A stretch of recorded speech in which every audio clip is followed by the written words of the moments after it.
Aiden never believed in rumors, and Mia laughed at ghost stories until they were both trapped inside the old wing of Crestwood High. The hallways whispered their names, the lockers shivered like something alive, and a classroom door slammed shut with a force that no human could push. Room 213 wasn't just a room, it was waiting. And tonight, it had chosen them. I had always thought high school was just a series of awkward hallways and endless lockers. But last week, something changed, something I can't shake from my mind. It started the moment I walked into the old wing of our school. The new students never went there, and even the seniors avoided it unless forced. But that day, my history class was moved to room 200. I had heard rumors about it before, stories whispered in corners, about strange sounds, sudden shadows, and students who never returned, but I never paid them much attention. Now, standing in front of the heavy wooden door, I felt a shiver crawl up my spine. The paint was peeling, the edges were chipped, and the handle felt icy cold against my palm, as if it had absorbed every ounce of fear from the students who had touched it before me. I pushed it open and stepped inside. The room smelled of damp paper and mildew, a smell so thick I could taste it. The fluorescent lights flickered in uneven bursts, casting long twitching shadows across the floor. At first, everything seemed normal enough. The teacher was there sitting behind the desk, but her movements were slow, deliberate, almost unnatural. She handed out assignments, and the other students sat quietly, their heads bowed, eyes fixed rigidly on their papers. Something about the way they moved, or didn't move, made my stomach tighten. I tried to focus on the lesson, but my gaze kept flicking to the corners of the room, to the way the shadows seemed to crawl along the walls like living things. Then it started, the scratching. Soft at first, almost imperceptible, coming from somewhere above me. I froze, trying to pinpoint it. The sound grew louder, dragging across the ceiling and down the walls, as though something or someone was moving just out of sight. Every time I blinked, the shadows shifted. I was sure I saw something crouching, a vague outline, twisting unnaturally, before disappearing the moment I turned my head. During the break, I wandered the hallway, hoping for fresh air. But the old wing seemed to stretch endlessly, the fluorescent lights above flickering in erratic patterns. That's when I saw a series of handprints smeared along the dusty windows, jagged and uneven. The spacing suggested movement, like something had dragged itself along the glass. Small, almost childlike prints, yet there was something grotesque about them. The way the dirt clung unnaturally, as if the substance had a life of its own. I pressed my hand against the glass, almost expecting to feel warmth or moisture, but it was cold, dead, as though the window itself was warning me to leave. I returned to class, hoping for normalcy, but the teacher was gone. Every other student remained frozen, staring at me with blank, unreadable expressions. A cold draft brushed my neck, and I turned sharply, but the room appeared empty. My heartbeat quickened as the lights flickered violently, and I noticed movement in the corner shadows, stretching and bending, forming shapes that were almost human. I blinked and it was gone. I tried to tell myself it was my imagination, nerves making everything worse, but a strange feeling prickled my spine, a low buzzing at the base of my skull. I leaned over my desk to pick up my notebook and felt it, a cold breath, heavy and damp, sweeping across the back of my neck. I spun around. Nothing, just the faint smell of mildew and decay. But when I glanced at the walls, I thought I saw them, tiny pale figures pressed against the paint, eyes dark and staring, mouths opening in silent screams. They vanished as quickly as they appeared, leaving only the faint scratch of nails against the wall echoing in my ears. By the time the bell rang, I felt drained, every nerve screaming. I shoved my books into my backpack, my hands trembling, and pushed the door open. The hallway looked normal again, as if nothing had happened. I forced myself to walk to my next class, trying to shake the fear, trying to convince myself it was all in my head. But when I got home, my backpack was ripped open. Inside was a small note, written in jagged letters. "You should have stayed away from room 213. My stomach sank. I didn't know what scared me more, the thought that someone had slipped the note in while I was at school, or the idea that room 213 knew my name. I couldn't sleep that night. Every time I closed my eyes, I saw those shadows, those tiny faces, and the figure that had watched me from the corner. I felt it in my bones. Whatever haunted that room, it wasn't just in the school. Somehow, it had found me, and I couldn't shake the feeling that this was only the beginning. The next day, I couldn't stop thinking about room 213. The note in my backpack had rattled me far more than I wanted to admit, yet some part of me, curiosity, or maybe sheer terror, drove me back toward the old wing. I arrived early, hoping the halls would be empty so I could observe the room without anyone noticing. The air felt colder there, heavier, like every breath was laced with the faint, metallic thames of blood. I watched the door from across the hall. It didn't move, didn't breathe, but something about it made my stomach tighten. It felt alive, as if it were waiting. I noticed the girl, Lila, again. She glided down the hallway, her movements eerily smooth, almost floating above the floor. Her eyes were fixed straight ahead, unblinking, and she didn't notice anyone else in the hall. A shiver ran down my spine as I realized that her gaze wasn't looking at MIT, was passing through me, through the wall, into the shadows beyond. I blinked, and she was gone, swallowed by the darkness of the old wing. During lunch I tried to ask other students about room 213, but every mention of it caused a strange reaction. Some students froze mid-bite, staring blankly at me. Others muttered something I couldn't hear and hurried away. I even tried asking the janitor, a frail hunched man with eyes that seemed far too old for his age. He shook his head vigorously and muttered, "Some doors aren't meant to open." The fear in his voice was unlike anything I had heard before. It wasn't just caution, it was terror, pure and raw. By the afternoon, I couldn't resist. I slipped away from class and crept down the deserted hallway toward room 2. The closer I got, the heavier the air became, as if the walls themselves were pressing against me. I reached for the handle and it was icy, almost burning to the touch. The door creaked open on its own, as if inviting me in. I hesitated, but something stronger than fear, something like a pull, forced me forward. Inside the classroom was worse than I remembered.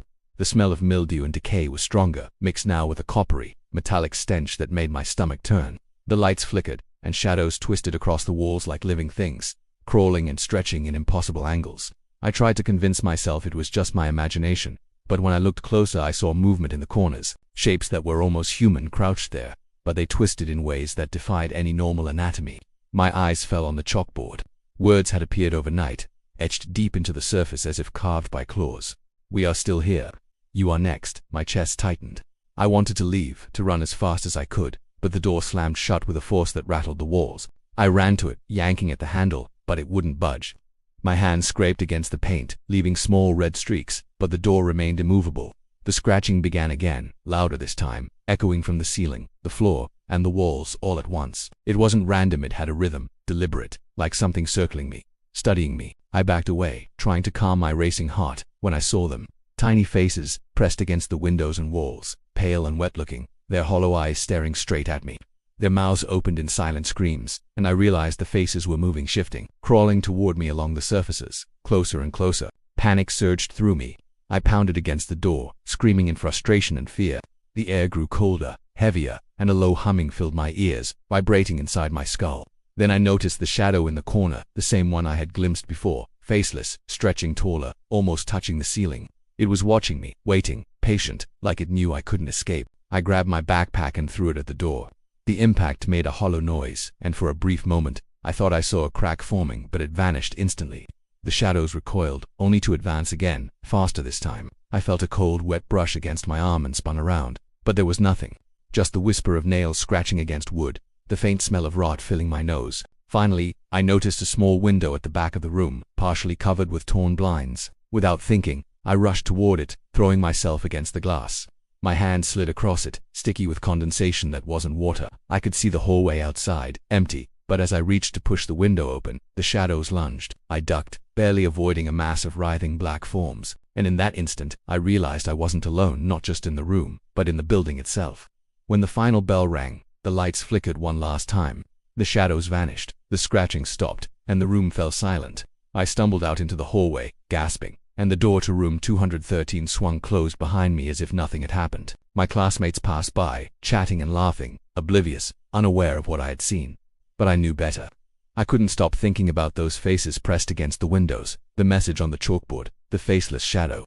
I had crossed some invisible boundary, and I had a sinking feeling it wasn't going to let me go. And when I got home that night, my room felt different, heavier, as if the shadows had followed me. I realized then, with a cold, sinking dread, that room 213 didn't just exist inside the school. Somehow it had found a way to reach me outside its walls, and I had no idea how long it would wait. After what happened in room 213, I couldn't stop thinking about it. Every corner of the school seemed to whisper the memory back to me. The hallway lights flickered as I walked past, making the shadows twist unnaturally, stretching across the walls like living things. I began noticing small details that didn't make sense. A locker door slightly ajar, though no one had touched it. Footsteps behind me in empty hallways, faint scratching noises coming from under the floorboards. Every time I tried to ignore it, the sensation grew heavier, like the building itself was pressing against my chest. Then I noticed the other students who had been in room 213. Lila was gone, vanished without a trace. Others who had been in that class began acting different. They muttered to themselves under their breath, eyes hollow and unfocused. Sometimes I would see them standing in doorways, staring at walls for minutes at a time, completely still, until someone nudged them, and they would blink as though waking from a trance. One student I knew well, someone always laughing and joking, now moved with a slow, jerky precision, like a marionette controlled by unseen strings. My stomach twisted every time I passed them in the hall. Nightmares became a nightly torment. I dreamt of room 213, but the room had changed. The walls seemed to breathe, pulsating and shifting. Shadows writhed along the ceiling and floor, forming grotesque shapes that leaned toward me. Faces appeared in the paint, pressed and distorted, eyes dark and staring, mouths open in silent screams. I tried to scream in my sleep, but no sound came out. I woke drenched in sweat, heart hammering, only to hear faint scratching beneath my bed, a reminder that I was not alone even here. I decided I needed answers. I spent hours in the school archives, searching for anything about room 213. What I found chilled me more than the room ever had. There were old yearbooks, faded photos, and articles tucked into dusty binders. One photograph showed a classroom full of students, a teacher smiling in the center. But something was wrong. The faces of the students were blurred, smudged, as if someone had tried to erase them. Handwritten on the corner of the photo was a note. The walls remember. They never forget.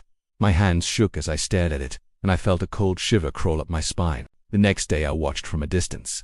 The hallway outside room 213 seemed to pulse with movement of its own. Shadows slid along the floor, creeping toward the door. I saw the students who had been in the class move strangely, almost gliding, their eyes glazed and unfocused. It was as if the room had left its mark on them, something that twisted them from the inside out. I felt a sense of dread so powerful I had to grip the railing to keep from collapsing. I couldn't avoid it any longer. Curiosity mingled with fear, dragging me toward the door. As I approached, I noticed a faint light glowing beneath the crack of the door. Though the classroom had no windows to the outside, a low hum began, almost imperceptible at first, but growing steadily, vibrating through the tiles, the walls, and deep into my bones. My fingers trembled as I turned the handle, the metal icy cold against my skin. Inside, the room was more alive than ever. Shadows stretched unnaturally, moving with deliberate intent. The chalkboard was blank now, but the desks were shifted into strange formations, as if someone or something had rearranged them in the dead of night. I noticed marks on the floor, tiny handprints that hadn't been there before, leading in circles, as if the floor itself had been walked on by invisible children. I realized with a shiver that the prints were damp, sticky, and smelled faintly metallic. Then I saw them, faces, pressed against the walls, the ceiling, even the floor, staring at me with hollow eyes and mouths frozen in silent screams. They moved, crawling along the surfaces toward me in slow, deliberate motion. My heart pounded as a faceless shadow detached itself from the corner of the room, towering over me, stretching impossibly high, its form twisting and bending in ways no human could manage. I tried to back away, but the walls seemed to stretch, elongating to block every escape. I grabbed my backpack and tried to slam the door shut, but it wouldn't move. The scratching grew louder, surrounding me, echoing inside my skull. I noticed a book on the center desk, old and tattered. Its pages were filled with names, hundreds of them, dating back decades. My eyes widened as I saw my own name scrawled at the very end, jagged and fresh, as if someone or something had just written it, and beneath it, in letters carved deep into the page, "We've been waiting." The realization hit me like ice water.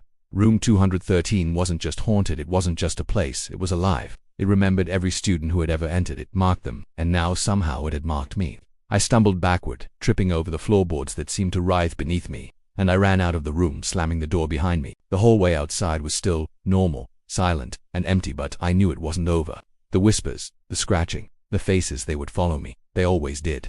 After what I saw in room 213, I couldn't ignore it anymore. The fear had grown into something tangible, a weight that pressed on my chest every time I walked through the halls. The whispers followed me, soft, almost too quiet to hear, yet unmistakable. They didn't come from anyone nearby. They came from the walls, the ceiling, the floor. My own name would echo in their tones, stretched and twisted, making my skin crawl. I tried to avoid the old wing entirely, but it was impossible. Room 213 had already left its mark on me, and I could feel it in every shadow that flickered at the edge of my vision. After what I saw in room 213, I couldn't ignore it anymore. The fear had grown into something tangible, a weight that pressed on my chest every time I walked through the halls. The whispers followed me, soft, almost too quiet to hear, yet unmistakable. They didn't come from anyone nearby. They came from the walls, the ceiling, the floor. My own name would echo in their tones, stretched and twisted, making my skin crawl. I tried to avoid the old wing entirely, but it was impossible. Room 213 had already left its mark on me, and I could feel it in every shadow that flickered at the edge of my vision. The other students who had been in that class were worse. Some had vanished completely. Lila was gone without a trace. Others moved like strangers inside their own bodies, eyes hollow, lips murmuring words they couldn't hear themselves. Once, I saw a friend I'd known since middle school standing in the hallway, staring at a blank wall. I called her name, and she turned, but her eyes were blackened, empty, as though the light had been sucked from them. She whispered something I couldn't understand, and then she walked away, gliding rather than stepping, leaving a chill in the air that lingered long after she was gone. I needed answers, and I realized the only person who might have them was the janitor. The old man moved slowly through the hallways, hunched, carrying his keys and mops, but there was a tension in him I hadn't noticed before. One day I followed him toward the old wing. He stopped in front of room 213, and I felt my stomach knot. He turned his head slowly, his eyes meeting mine, filled with something older than fear, something like despair. Without a word, he dug a key out of his pocket and pressed it into my hand. "Open it," he muttered, voice trembling. "See for yourself, but remember, some doors don't close again." My fingers gripped the key as I stepped forward. The hallway seemed colder, heavier, the air thicker, as though it was resisting me. The closer I got to the door, the more my chest tightened. I inserted the key and turned it. The lock clicked and the door swung open slowly, groaning, revealing darkness inside. I hesitated, the shadows almost reaching for me, crawling along the edges of the frame. But something in me pushed forward. Curiosity mingled with fear, and I stepped inside. The room was alive. The walls seemed to breathe, pulsing slightly, the panes stretching and wrinkling as if they had a heartbeat. The chalkboard was blank, but the air was thick with the metallic smell I had come to associate with it, and the floorboards groaned under my weight, though I was the only one in the room. Then I saw the desk in the center. A book lay on it, tattered, ancient, and almost humming with presence.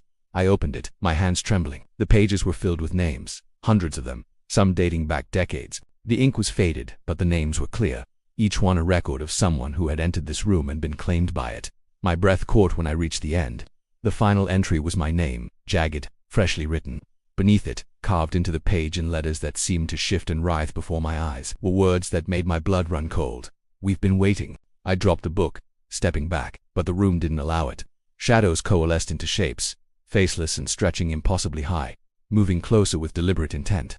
I realized, with a sinking horror, that the room wasn't just haunted. It was aware. It remembered every student who had ever entered. It marked them.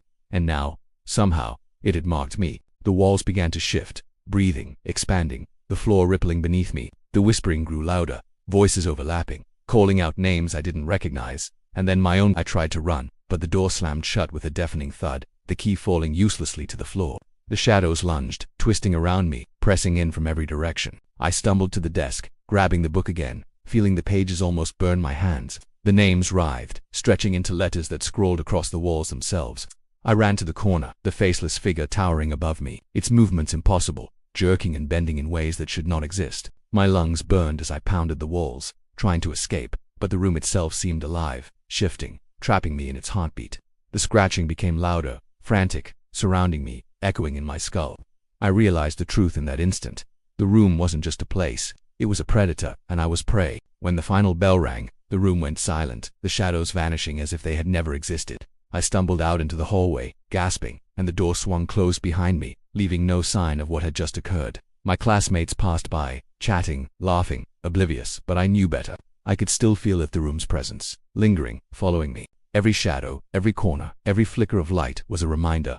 Room 213 had claimed a part of me. I didn't know how long it would wait, but I understood one terrifying fact. It never forgets, and it always waits. I tried to avoid the old wing entirely, keeping to the newer hallways, ignoring the faint pull I felt toward room 213, but the curiosity and the fear was unbearable. Every day the pull grew stronger, tugging at the edges of my mind. I could almost hear the room calling me, whispering my name, promising that it wasn't done yet. I tried to convince myself it was just imagination, but deep down, I knew better. Room 213 wasn't just a room, it was alive, and it wanted me. Finally, I couldn't resist. I walked down the hallway, my backpack slung over one shoulder, heart hammering. The closer I got to the door, the heavier the air became, thick and metallic. The fluorescent lights flickered above me as if reacting to my presence. When I reached room 213, I noticed the door was slightly ajar, the darkness within pulsing like a heartbeat. I hesitated, my instincts screaming at me to run. But something stronger than fear, something like a force dragging me forward, pushed me inside. The room was empty, silent. Relief washed over me for a moment, but it was fleeting. I noticed the floor first, tiny handprints trailing from the center desk to the doorway, wet and sticky, glistening a dark red. I swallowed hard, realizing this wasn't paint, wasn't water.